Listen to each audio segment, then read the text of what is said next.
രാത്രിയിലെ വൈദ്യുതി ഉപഭോഗത്തിന് പ്രീമിയം നിരക്ക് ഏർപ്പെടുത്താനും പകൽ സമയം എല്ലാവർക്കും നിരക്ക് കുറയ്ക്കാനുമുള്ള സാധ്യത പരിശോധിക്കാൻ കെഎസ്ഇബിക്ക് വൈദ്യുതി റെഗുലേറ്ററി കമ്മീഷന്റെ നിർദ്ദേശം. രാത്രിയിലെ പ്രത്യേക ഉയർന്ന നിരക്ക് സൗരോർജ്ജ വൈദ്യുതി ഉൽപാദകർക്കും ബാധകമാക്കണം. ഇപ്പോൾ മാസം 250 യൂണിറ്റിന് മുകളിൽ വൈദ്യുതി ഉപയോഗിക്കുന്ന time of the day tariff ബാധകമായവർക്കും ചെറുകിട വ്യവസായങ്ങൾക്കുമാണ് പകൽ നിരക്കിൽ 10% ഇളവുള്ളത്. ഇളവ് 10% മുകളിലാകണം. എല്ലാ വിഭാഗങ്ങൾക്കും ബാധകമാക്കണം. അതുപോലെ TOD താരിഫുകാർക്ക് മാത്രമാണ് ഇപ്പോൾ രാത്രിയിൽ കൂടുതൽ നിരക്ക് നൽകേണ്ടി വരുന്നത്. ഇതും എല്ലാവർക്കും ബാധകമാക്കണം. ഈ നിർദ്ദേശങ്ങളുടെ സാധ്യതയെപ്പറ്റി കെഎസ്ഇബി 2 മാസത്തിനകം റിപ്പോർട്ട് നൽകണം.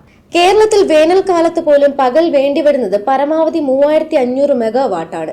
അതിനാൽ പകൽ വാങ്ങുന്ന വൈദ്യുതിയിൽ 10 ലക്ഷം യൂണിറ്റ് വരെ സറണ്ടർ ചെയ്യേണ്ടി വരുന്നു. രാജ്യത്ത് സോളാർ വൈദ്യുതി ഉൽപാദനം വ്യാപകമാകുന്നതോടെ പകൽ 2 രൂപയിൽ താഴെ വിലയ്ക്ക് വൈദ്യുതി കിട്ടാനുണ്ട്.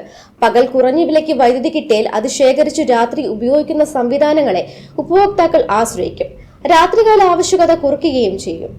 ഇതേസമയം രാത്രിയിൽ 9 മുതൽ 12 വരെ വൈദ്യുതി ആവശ്യകത ശരാശരി 5500 മെഗാവാട്ട് വരെ ഉയരുന്നു. ഈ സമയം വിപണിയിൽ യൂണിറ്റിന് 10 രൂപ വരെ നൽകേണ്ടി വരുന്നു.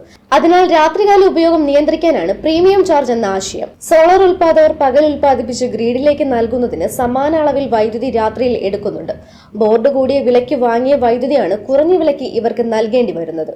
പുതിയ രീതി നടപ്പായാൽ ഇവരും രാത്രിയിൽ കൂടുതൽ വില നൽകണം. സൗരോർജ്ജ വൈദ്യുതി ഉൽപാദനം കൂടുന്നത് കൊണ്ടുള്ള പ്രത്യാഘാതങ്ങളും വൈദ്യുതി ഉപയോഗത്തിന്റെ മാറുന്ന ഘടനയും പഠിച്ച് 3 മാസത്തിനകം റിപ്പോർട്ട് നൽകാനും ആവശ്യപ്പെട്ടിട്ടുണ്ട്.